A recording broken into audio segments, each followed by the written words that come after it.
I'm Dr. Robin Chetkan, integrative gastroenterologist, and today I'm going to talk to you about the top 3 causes of bloating in my gastroenterology practice. Now, I want to say that these are the top things I see in my practice, the Digestive Center for Wellness. This doesn't mean these are necessarily the 3 most common causes of bloating worldwide, but I'll tell you, I've been a gastroenterologist for over 25 years, so I've seen a thing or two. And bloating is one of the most common, if not the most common reason people come to see me. So I think this will give you a pretty good representation. And I'll tell you, some of these causes might surprise you. So let's start with number 1. This is literally the most common cause of bloating in my gastroenterology practice. You know what it is? It's constipation. It's constipation. But here's the thing about constipation. Constipation these days is kind of like insomnia. Our grandparents' constipation was, oh, I can't have a bowel movement. But modern day constipation is incomplete evacuation. The medical term is tenesmus. So you go and you think you're done, but you're not done. And you can feel like you still have more stool in the vault. And it's kind of like the modern day version of insomnia. Most people who have difficulty sleeping, like me, I fall asleep most nights, but then I wake up and I can't go back to bed. So nighttime waking and not being able to get back to sleep is kind of like my equivalent. Maybe that's just in my GI world where everything comes back to stool.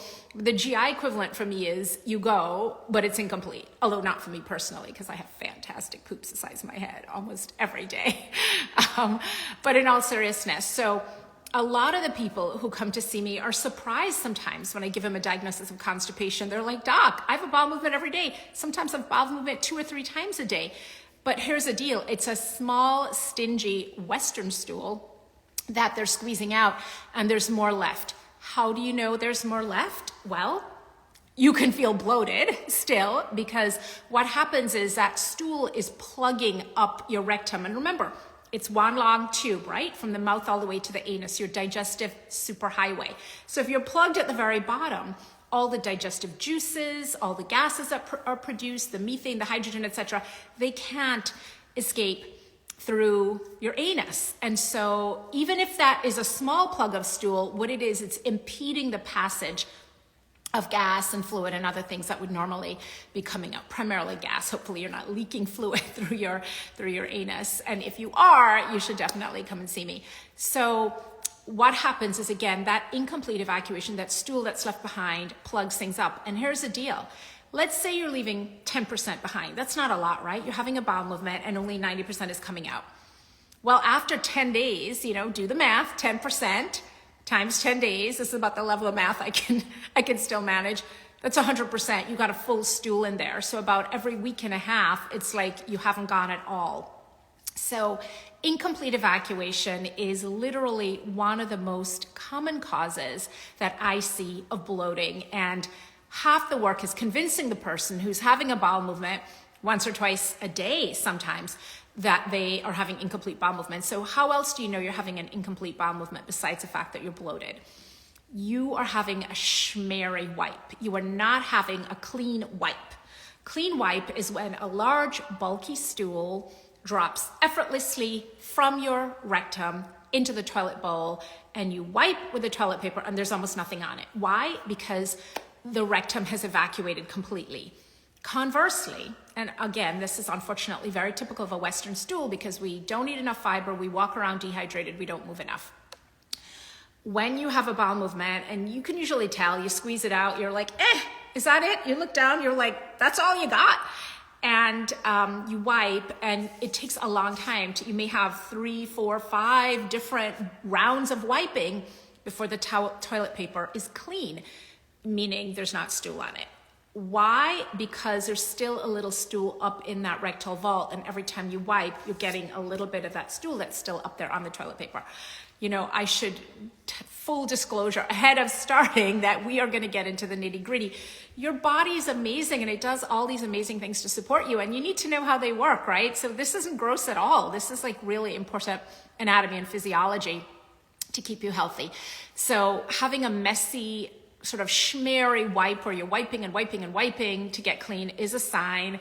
a lot of people feel uncomfortable. They can still feel the stool in that rectal wall, but even if you don't, and that would be typical, for example, of people with irritable bowel syndrome, one of the classic hallmarks of irritable bowel syndrome is something called visceral hypersensitivity.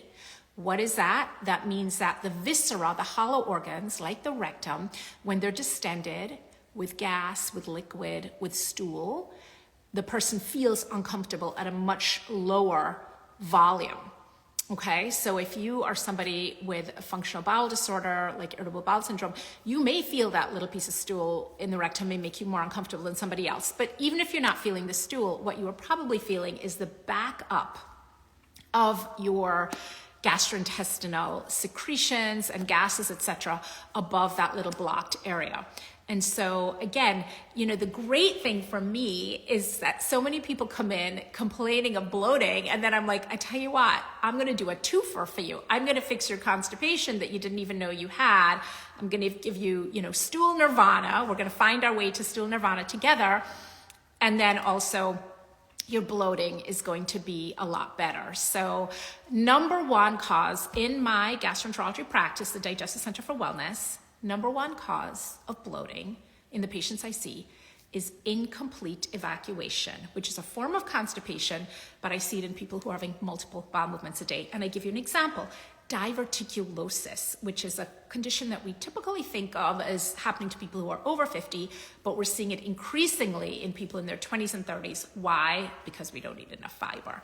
And so diverticulosis causes potholes in the colon, particularly the lower part of the colon, the sigmoid colon.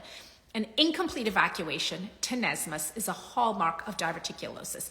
People feel that pressure to go because the stool is stuck in these little potholes low down in the colon. So it's pressing on the rectum, but there's not enough actual stool in the rectum to trigger that sphincter to open and have a bowel movement. So it's a really frustrating situation because they feel that urge. It's like, oh, I feel it. And they go and they sit down and they push and nothing happens. So that's another example. But diverticulosis is for another time. It's one of my favorite topics to talk about. I've covered it a couple times before, but I digress. Constipation, and a particular subset of constipation, incomplete evacuation. Now, people who are also just constipated, right, who are only having a bowel movement every 3 or 4 or 5 days, obviously they too are really blocked. But that's, I think, a more obvious association. Number 2.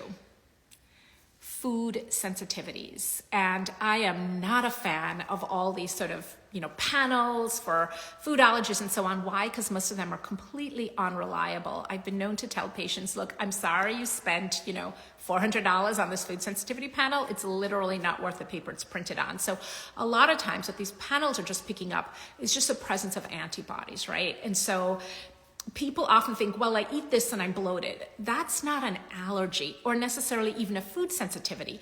That can be a mechanical problem. So for example, if you have a big, wad of stool in the bottom of your rectum, almost anything you eat on top of that, as it's digested, digestive enzymes are secreted, you have gastric juices, etc. And then of course you have the gaseous products of digestion, that's going to back up. That doesn't mean that that particular food cause a problem. It's just a mechanical issue. And so I'm frequently trying to put foods back on people's plates and saying, look, I just don't think those blackberries are the problem, but they're a fibrous fruit and you're constipated.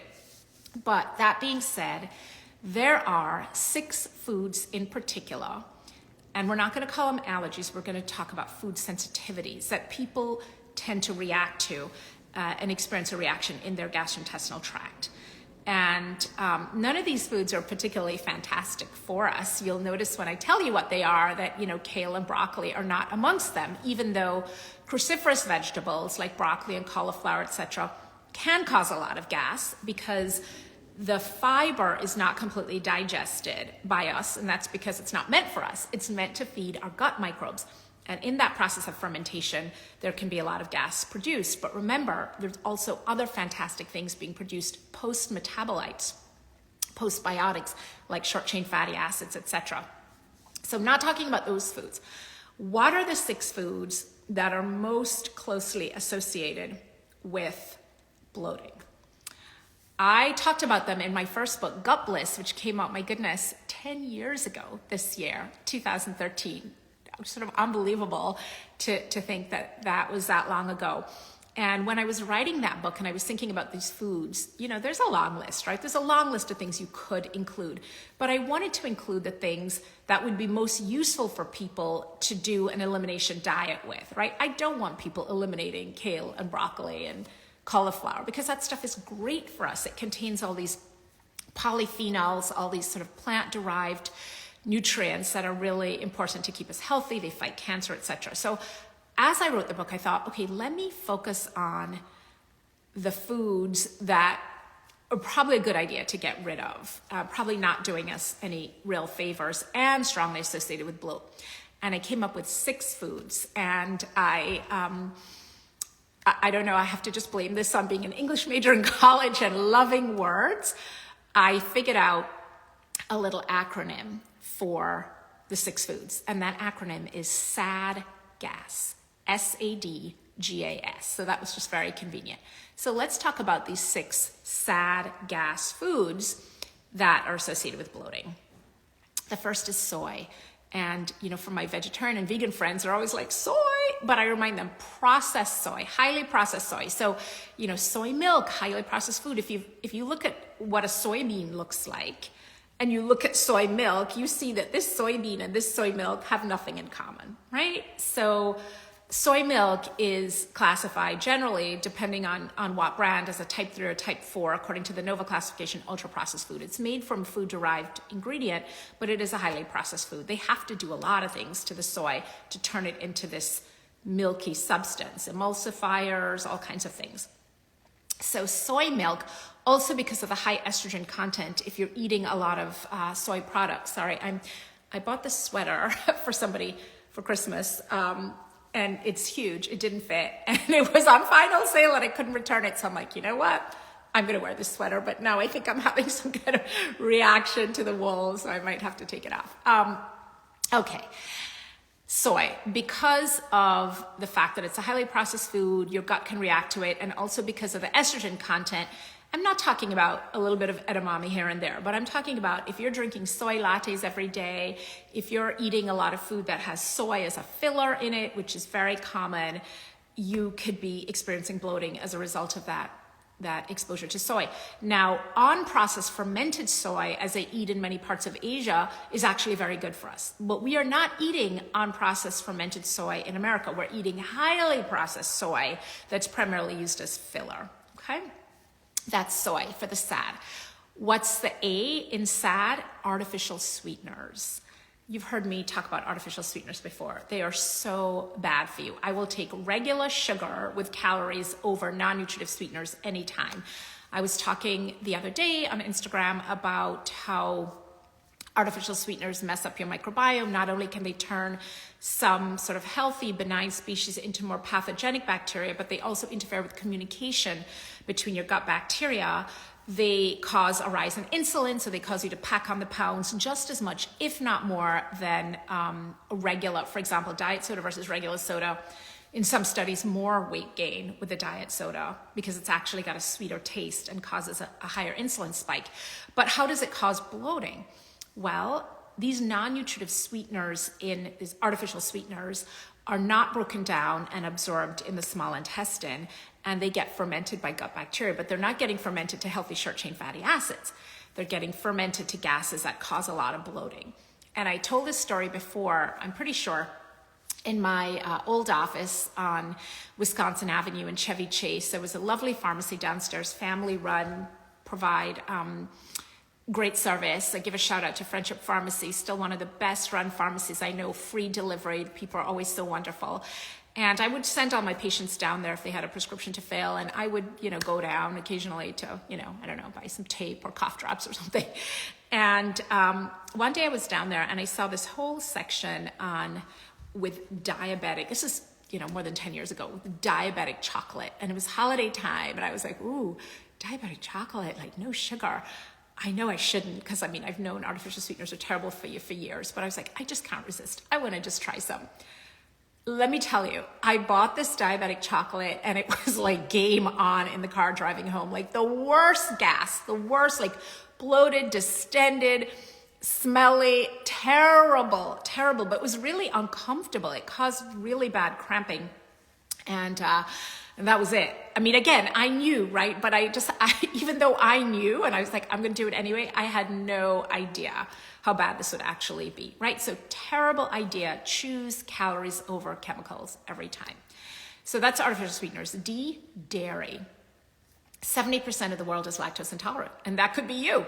And you may not be fully lactose intolerant, but chances are you're having some dairy on a regular basis, whether it's a little milk in your coffee, you're having yogurt. A lot of people think of yogurt as a health food rather than a less sweet version of ice cream. So you might be having a little yogurt every day, a little cottage cheese, a little cream cheese, a little cheese. I mean, it's a high protein food, so people are often saying, oh, I want to get some protein, I'm going to, add more dairy. But unfortunately, 70% of us are either completely deficient or missing a lot of the enzyme lactase. That is the enzyme that breaks down lactose in dairy. And that enzyme is located along the brush border of the small intestine, the little finger-like villi, and it is very precariously lodged in that brush border. So for example, after an infectious episode, if you've had traveler's diarrhea, for example, you're likely to lose your ability. You literally physically lose the lactose and lose the lactase and lose your ability to break down lactose. And you may become temporarily lactose deficient, but that, over time, cumulatively can add up. And as human adults, we're not really designed to be suckling a postpartum cow, which is sort of what you're doing to some extent when you're consuming dairy. And so that's why as adult humans, we're really not designed to be tolerating large amounts of dairy. Now, okay, I will tell you, when I eat ice cream, I eat real ice cream. I eat full fat sugar ice cream. I don't eat it a lot, but when I have it, it's the real deal. I use plant-based milks, and I know that they're problematic, they're processed. Every now and again, if I'm motivated, I make my own almond milk. But I do, not a lot. I use literally like couple tablespoons of oat milk in my tea in the morning, and that's sort of it. But I'm very aware of dairy as not a health food. And again, yogurt, less sweet version of ice cream. If you're going to do dairy, do it not a lot, do the real thing. But remember that this is not a health food, and this is you likely have some degree, you're 70% likely to have some degree of lactose intolerance. All right, I'm mindful of the time because I'm only on D. So that's sad. So that's soy, artificial sweeteners, and dairy. What about the gas?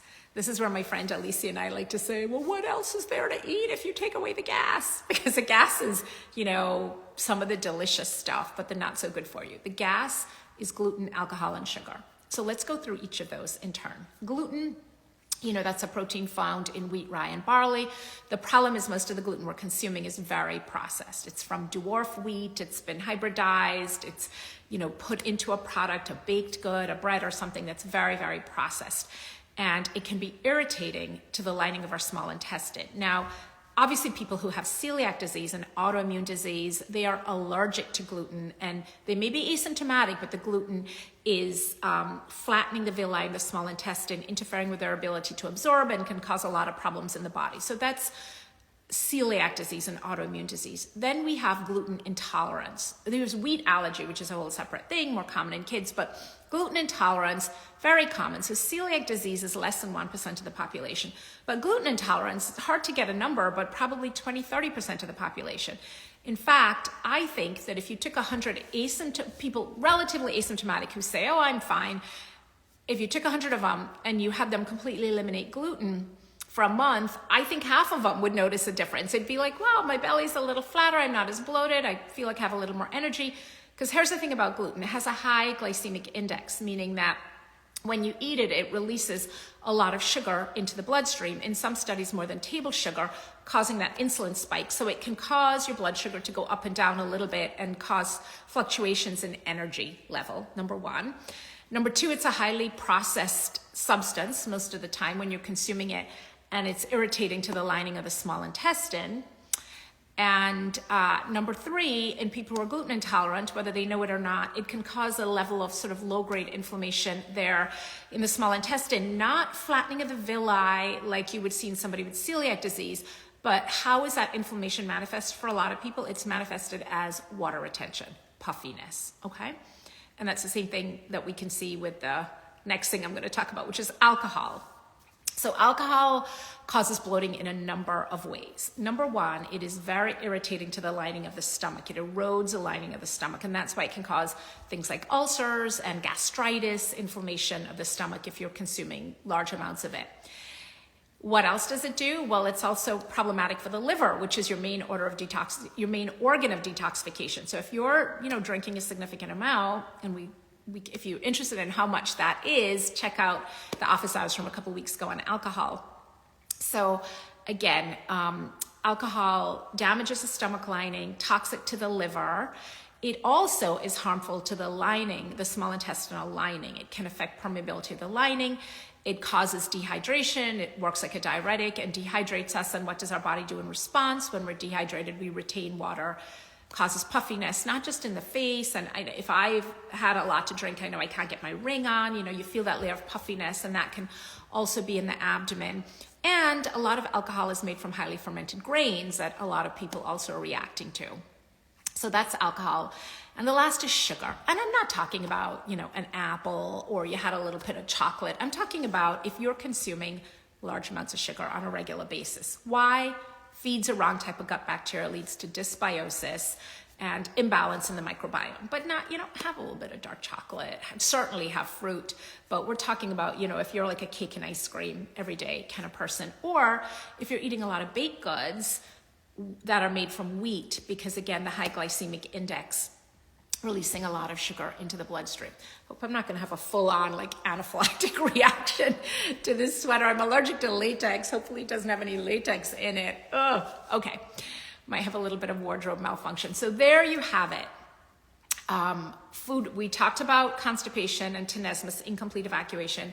We talked about food sensitivity, SAD gas, and that is soy, artificial sweeteners, dairy, gluten, alcohol, sugar. If you want to learn more about SAD gas and the elimination plan, check out my first book, Gut Bliss, still available wherever books are sold.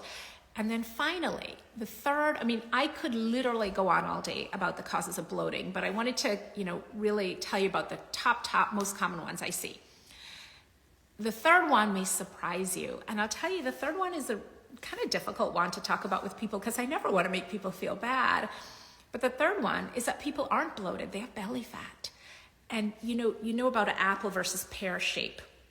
So a lot of that is genetically determined. I'm a pear shape. I have, when I put weight on, it's my hips, my butt, my thighs, my belly tends to stay pretty flat. One of my really close friends is an apple shape. I'm always like, I would give anything for those nice skinny legs. She has very thin arms and legs, but she tends to gain weight in her midsection. And here's the thing, being an apple shape versus a pear shape isn't just a matter of what clothes look good on you. It is associated with differences, particularly in metabolism. So apple shapes, which again, some of that is genetically determined, but not all. We can see more central obesity, central adiposity, more sort of apple deposition right in the middle. If in people with estrogen dominance, there are environmental toxins and exposures that can cause that. Obviously, certain types of food, if you're eating a lot of fructose, high insulin levels. But central adiposity, fat in that midsection area, even if the rest of you is skinny, is associated with something called metabolic syndrome. And metabolic syndrome is associated with an increased risk of diabetes, of stroke, of heart disease, of cancer, of death. What are the signs of metabolic syndrome? Increased central obesity and an increased waist to height ratio. So what is that? Well, let's go back. We're going to come back to metabolic syndrome, but let's circle back to how do you know if your bloating is belly fat versus true bloating? Well, here's what I want you to do. I want you to get a tape measure, and I want you to measure your waist circumference, right? Sort of right across the belly button area. Make sure it's the same place. Every morning and every night for about 2 weeks, okay? So you get up in the morning before you do anything, before you brush your teeth, drink water, poo, do anything, measure that waist circumference. At night, before you go to bed, measure that waist circumference. So you're going to get 2 measurements every day, morning and night, at around the same time for 2 weeks. If you're not seeing a big fluctuation in those numbers between morning and night, chances are it's belly fat. Not 100%, but that's because bloating tends to fluctuate. Like you wake up flat in the morning, and by the end of the day, maybe as a result of all the sad gas foods you've been eating and drinking, you're bloated. Or maybe as a result of your incomplete evacuation, you're bloated. Or maybe your gluten intolerance, whatever it is. So there tends to be a diurnal during the day fluctuation, usually from flat to bloated. Some people wake up bloated, and in that circumstance, usually if they have a good bowel movement, full evacuation, then the bloating goes down. But for the majority of people, the bloating increases throughout the day as the digestive system gets going and it's digesting food, secreting enzymes, breaking down food into gas, etc. So if you're finding a big variation from morning to night or morning to evening, just make sure it's the same time every day. That's more likely to be bloating than if that number is staying constant. And there's some people I see who are very thin. They have, thin face, arms, legs, and they just have a belly. And they're convinced they're bloated, and I have to convince them it's belly fat. Now, it's not just that diurnal variation I rely on. When I examine people, we do auscultation where we listen, we do palpation where we feel. So when I'm doing their abdominal exam, I am able to tell if this is belly fat versus bloating, because bloating is almost always air, gas. Sometimes it can be liquid, and occasionally, usually in unfortunate circumstances, like if somebody has a tumor, it can be solid mass. But I can tell adiposity, fatty tissue, from gas on my abdominal exam. And so, after I talk to them and go over all of this and examine them, sometimes I have to break the bad news and say, here's what's going on. I actually think that this is belly fat. And, it can be a sort of a complicated concept for people to grasp, because they're like, the rest of me is skinny. I mean, my really sweet and lovely friend who has more belly fat, she's a size 0. I mean, her little, 2 of her legs are one of mine. She's a little butt, slim little legs, slim little arms, but she has this belly fat. And so let's fast forward back to metabolic syndrome, because it's really important. Metabolic syndrome is associated with high blood pressure, high fasting blood glucose levels, meaning that your glucose is still high even before you've eaten anything in the morning, high triglyceride levels, which is on your lipid panel, and increased central adiposity. Okay, so again, the lab things we see with metabolic syndrome are high fasting blood glucose, high triglyceride levels, and the other things we see are high blood pressure and central adiposity. So how do you know? There's something called the waist height circumference. So get a tape measure, the same tape measure you were using to see if there was a change from morning to evening in your abdominal girth. And I want you to measure your waist circumference, and then I want to measure your height, your true height. Now, how tall you think you are? I'm 5'8". Yeah, I'm 5'6.5" on a good day when I'm standing tall, maybe 5'7". And there's shrinkage too. So I think most of us think we're taller than we are. We think we're taller and we think we weigh less. Unfortunately, it's like, but in all seriousness, I want you to measure your height and measure your waist. If your waist circumference is more than your height, that is a central index of adiposity, and that is concerning. It puts you at risk for metabolic syndrome, okay? Now, it's not the superficial muffin top fat that you may be concerned about. That's the problem. It's the deeper visceral fat, that sort of buttery yellow fat that wraps around the organs. It wraps around the pancreas and the liver, etc., and it interferes with those organs being able to do their job.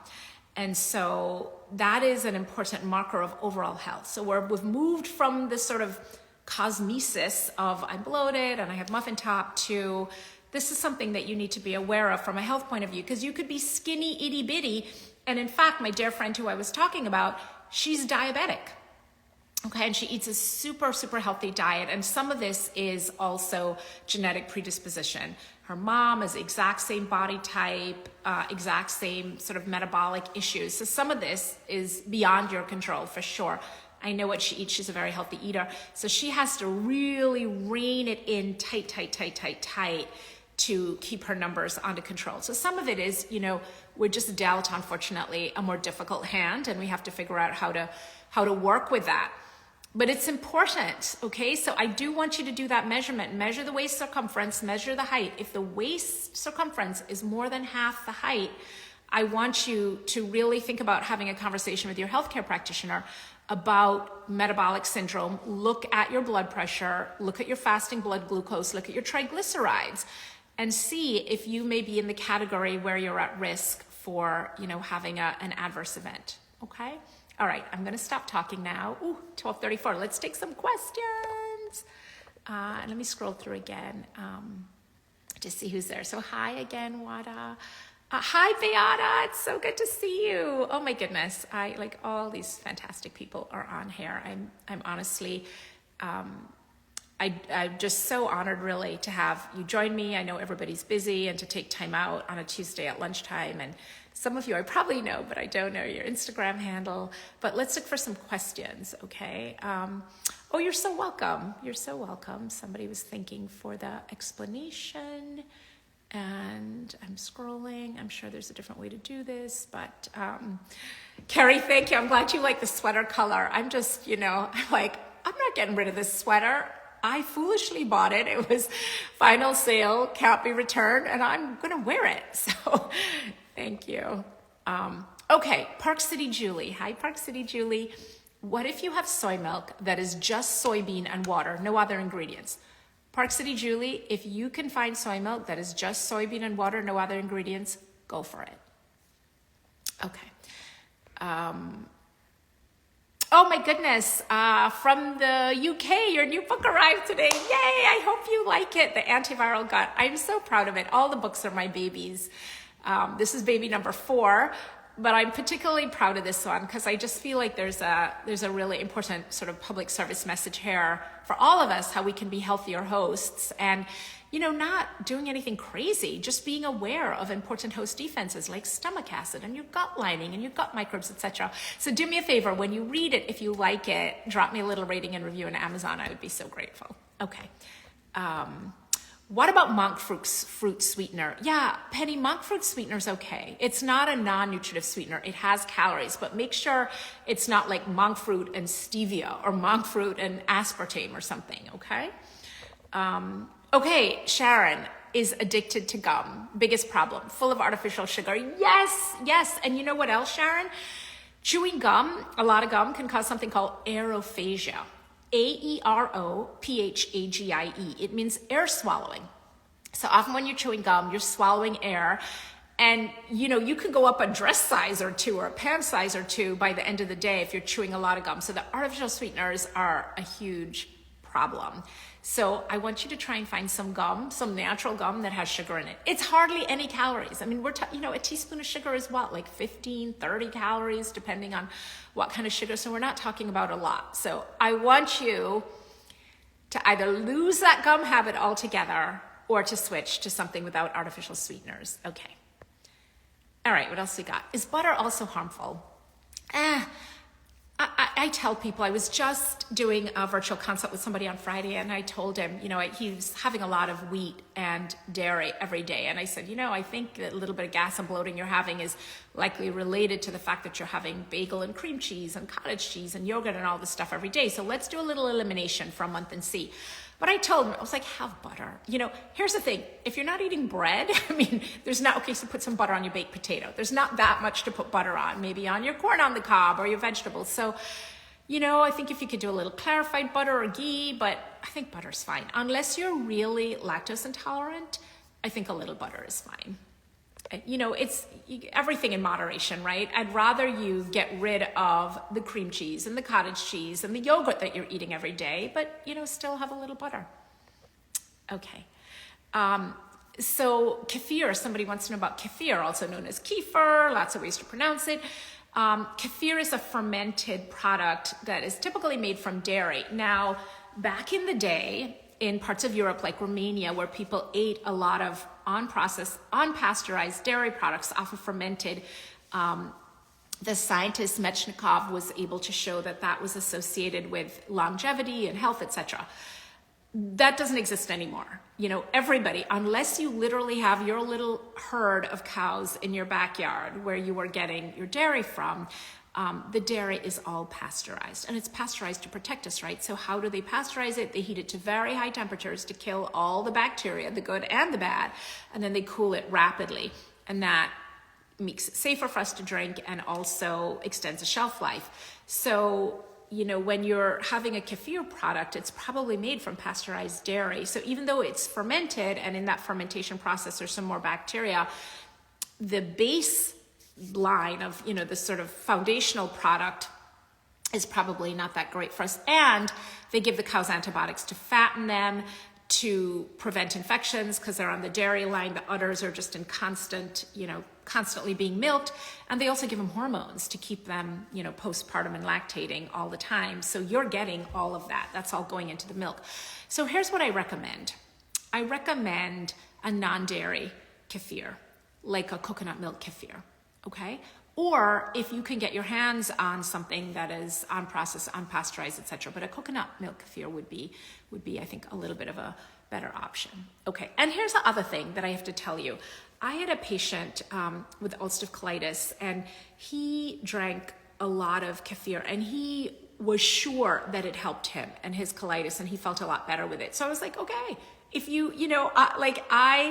I'm here to learn from you, and we're learning together, and your body's giving you feedback, and I believe you. He was very, very careful about his diet and, eliminated different things. And he's like, I'm telling you, when I drink the kefir, and he got it from a local farm. So I think it was less sort of hormone and antibiotic filled, but he was very clear. He's like, I eliminated for a month, not so good. It's the only thing I changed. So if you personally, and particularly in somebody like him, he had colitis, he had a lot of inflammation in the colon, it worked for him. So I'm not here to tell you absolutely never. The only thing I would tell you absolutely never drink is soda and diet soda. I would just tell you nothing good can come from that.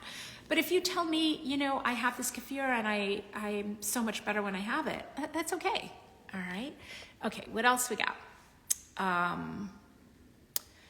Greek yogurt. So Doris, again, a less sweet version of ice cream. So approach Greek yogurt the way you would approach ice cream, right? You don't eat it every day. It's like, okay, I'm going to have a treat. I'm going to have some Greek yogurt.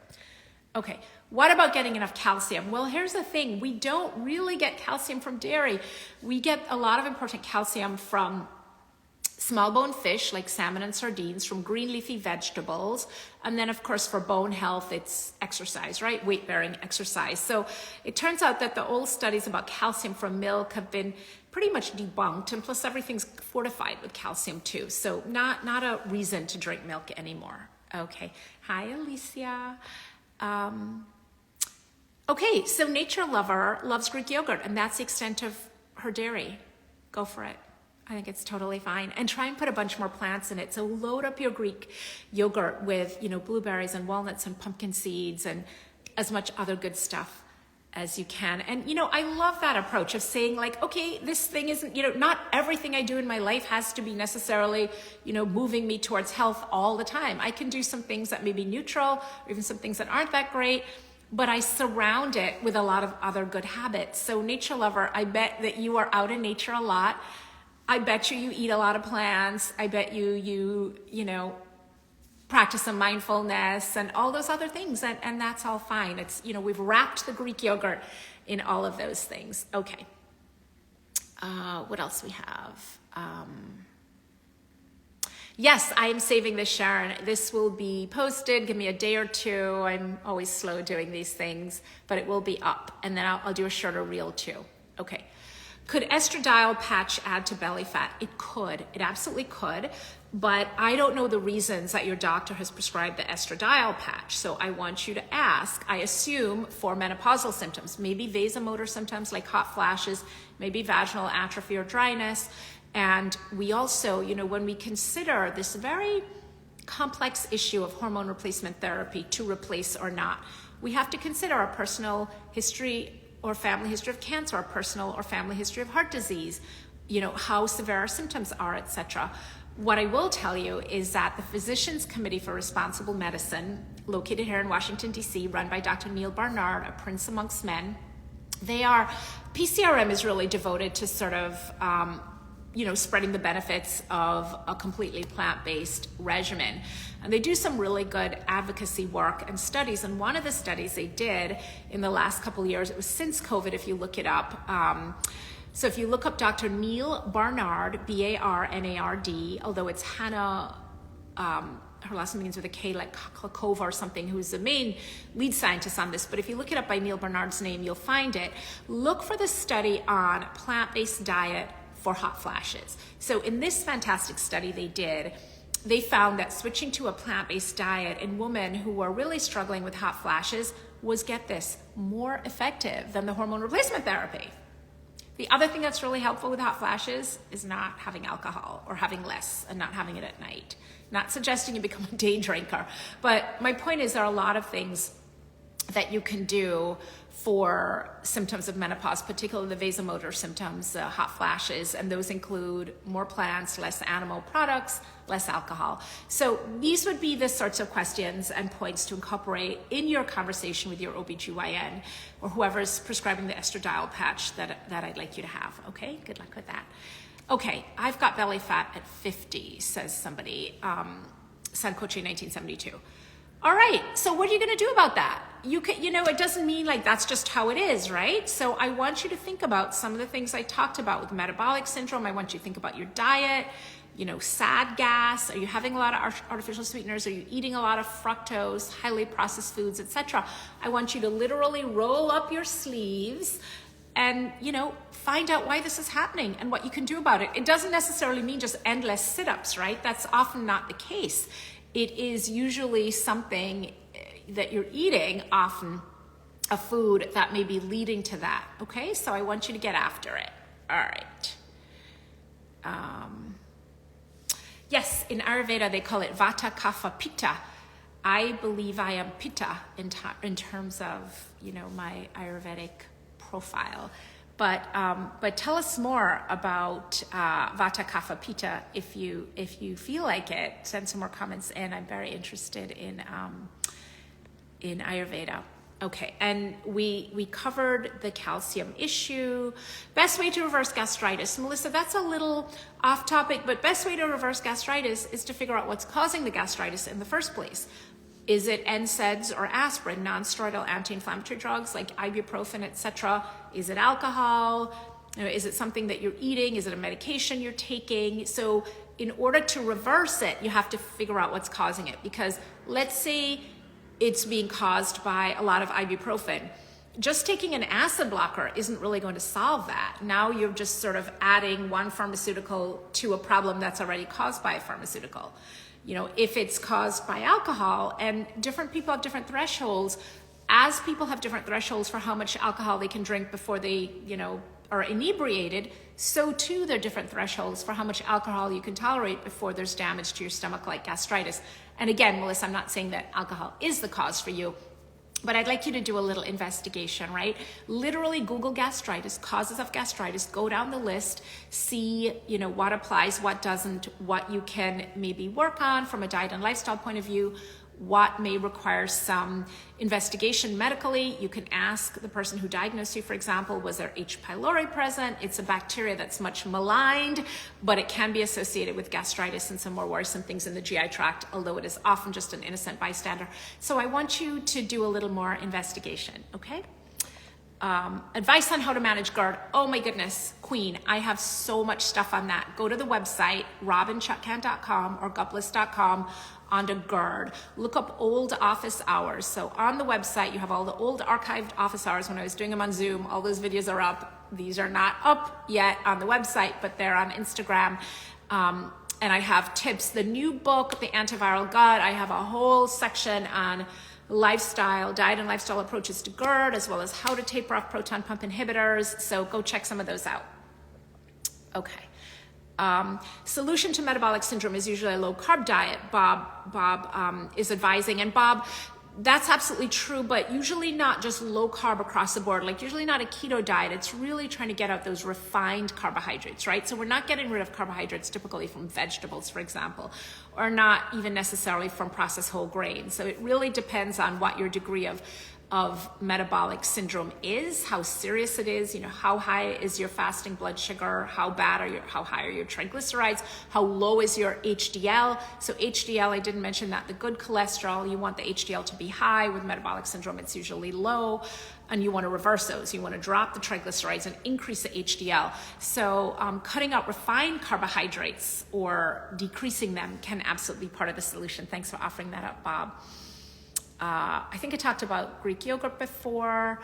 All right, down from 40 milligrams of omeprazole to 20 and planning to start 15 this week. Yes, of course, with your healthcare professionals' encouragement, right? And blessing. That makes me so happy. Keep going, see if you can get to 0. But again, make sure you're doing this with your doctor. Okay, educational purposes only. All right. Yeah, Beyond 5 Servings wants to know thoughts on eggs and fish. It is the idea whether to eat animals and animal products or not is a very personal one, and there are health concerns, there are environmental concerns, there are ethical concerns, etc. If you are coming at this primarily from a medical point of view, is it okay to eat some eggs and fish? I believe that it is from a health point of view. I mean, you again want to try and get sources of animal products that are as ethically sourced as possible, if that is even a possibility. And you want to think about what else you're eating, right? So you want to surround those eggs and fish with a lot of plants. So while from an ethical and sort of planet point of view, there are lots of good reasons for us not to eat animal products. I give you advice as a physician, educational advice as a physician. So I'm not coming at it from that perspective. And so I'm telling you, as a gastroenterologist of over 25 years, can you eat eggs and fish and have a healthy gut?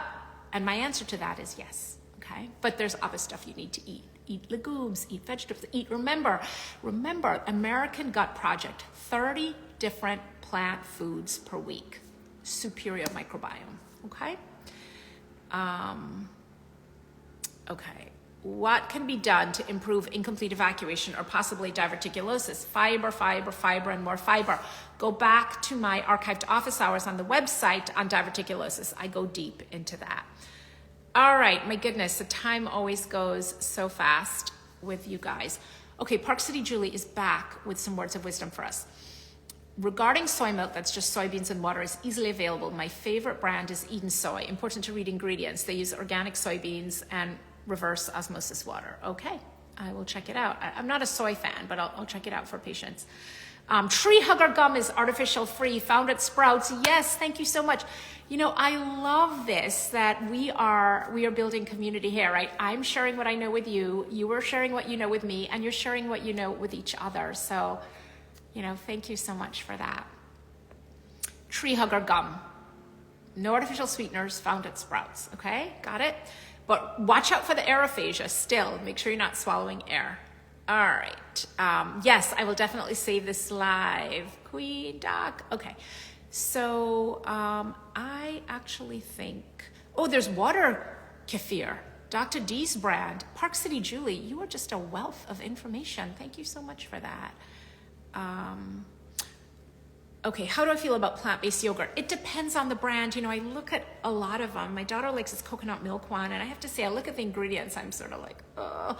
But she doesn't eat it every single day, right? She wants some yogurt, she has this coconut yogurt. It is, again, a lot of these foods are classified as ultra-processed foods, so I think some occasional consumption is okay, but you want to keep that number less than 10%, so you have to keep an eye on it. So if you're eating a plant-based yogurt every single day, that could get a little problematic. Okay, collagen powder, skip it, total waste of time. Okay. Will sad gas help my son who has ADHD? Rosa, I'm sorry that you're struggling with that your son is struggling. What I will tell you, first of all, I'm just a lowly gastroenterologist. I'm not a neurologist or a psychiatrist or a behavioral specialist, but I will tell you that with ADHD, refined carbohydrates can often, with kids, lead to mood changes, right? So I would be very, what's the worst thing that can happen by cutting out this stuff? I mean, nothing terrible is going to happen from cutting out soy and artificial sweeteners and these other foods. So I would try it. And I'll tell you, with my daughter when she was younger, I mean, now I think her goal every day is to eat as much gluten as possible because I think she thinks she was deprived of gluten. But we really noticed a big difference with her when she was in elementary school and she would eat like a bagel before going off to play soccer. She would be totally out of it versus eating fruit or some eggs or something. So we noticed a big difference. And it may not be gluten intolerance, but it may be the blood sugar fluctuation from eating something that has such a high glycemic index. So I think paying attention to what your son is eating and trying to cut down on the refined grains and the sugar and the artificial substances can only help, okay? And good luck to you with that. All right. And Doris is loading up her yogurt with all the walnuts and berries. Fantastic. Okay, somebody is on Be Fit for Life. Karen is on the Whole30 program specifically to find out why I bloat daily. Any other suggestions? Yeah, so that, I've had a lot of patients who've done Whole30. As you know, it cuts out the grains and the dairy and the sugars, etc. And so it's mostly, fruits, vegetables, meats, fish, that kind of thing. And I believe there's some nuts and seeds allowed. One of the things I like about Whole30 is that there's no like almond flour pancakes allowed. You can eat almonds, but there's no, taking those foods and creating gluten-free versions of foods that aren't allowed. So I like that it encourages you to eat food in its natural state. And I think that's a good place to start and see. Just make sure you're getting plenty of plants, right? Plenty of fruits, vegetables, nuts, seeds, all the plants that are allowed. I don't love that it doesn't allow legumes, but let's see how it works out for you. Okay. What about honey and pure maple syrup? Definitely better in moderation than sugar. I don't think there's a big hierarchy of regular sugar versus honey versus maple syrup. I like Manuka honey. I do think that it is a healthier form of sweetener. My husband likes to call it, why does our honey cost $30, honey? And I'm not sure why it does, but I feel better in my tea. As I said, I put a little bit of oat milk and I put a little bit of Manuka honey, and I just feel better having that than regular sugar. But I don't know that I can give you a really convincing scientific argument for why you must do Manuka honey over, a teaspoon of sugar. I would say whether you're doing honey, maple syrup, or sugar, the pure maple syrup and the honey are going to be less processed and refined than sugar. But whichever one you're doing, just do less of it, right? Just don't do a whole bunch, and I think you'll be fine. All right, we are almost on the hour. Lily says, I like eating almond bread, which contains applesauce. Does that contribute to my bloating? Lily, it depends. Like if this is a commercial bread that you're buying, a lot of the gluten-free breads, they can't get that nice kind of flaky and breadiness like a bagel has. Not so much flaky in that sense, that's more croissant, but that like sort of nice gummy bread feel with the gluten-free stuff without emulsifiers. And that's why some of the gluten-free baked products just, it's a chemistry experiment.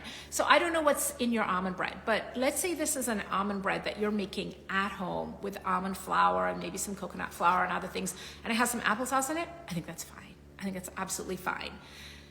But here's the other thing, Lily. If you're eating this every day and you're bloated, and the fact that you're asking me here makes me think that maybe you're like one eyebrow raised, like, oh, could this be contributing?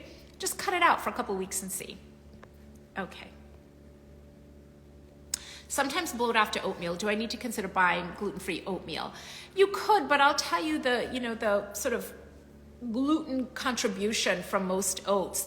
Now my patients who have celiac disease, I tell them they need to eat oats that are made in a gluten-free facility that are clearly gluten-free. For the majority of us, most people are not so gluten sensitive that oats would typically be causing the bloating. So again, when you say I sometimes bloat after oatmeal, I want you to think about what else might be going on. For example, if you eat oatmeal before you've had a bowel movement, when your colon's kind of full, are you more likely to bloat versus if you're eating your oatmeal after you've had a bowel movement? So before you cross oatmeal off the list or, go out of your way to buy gluten-free oatmeal, I want you to track and really see. On the other hand, if you want to try gluten-free oatmeal and see, that's totally fine. Okay, all right. I think I'm going to have to stop here. Oh my goodness, there's so many good questions here. Can you be plant-based with IBS-C? Yes. In fact, all those great plants that you're going to eat when you're plant-based are going to help your constipation. All right. Okay, greetings from Frankfurt. There's too much good stuff on here. You guys are so fantastic. I will have this up for you, I promise. And I'll see you next Tuesday, okay? Message me, put in the comments some suggestions for what you want to hear about. You guys are awesome, and I want to especially thank you for being so generous, Park City Julie and others, with those recommendations for our other friends on the call, okay? Bye, everyone. Oh, and buy the book, The Antiviral Gut, Tackling Pathogens from the Inside Out, wherever books are sold. Thank you.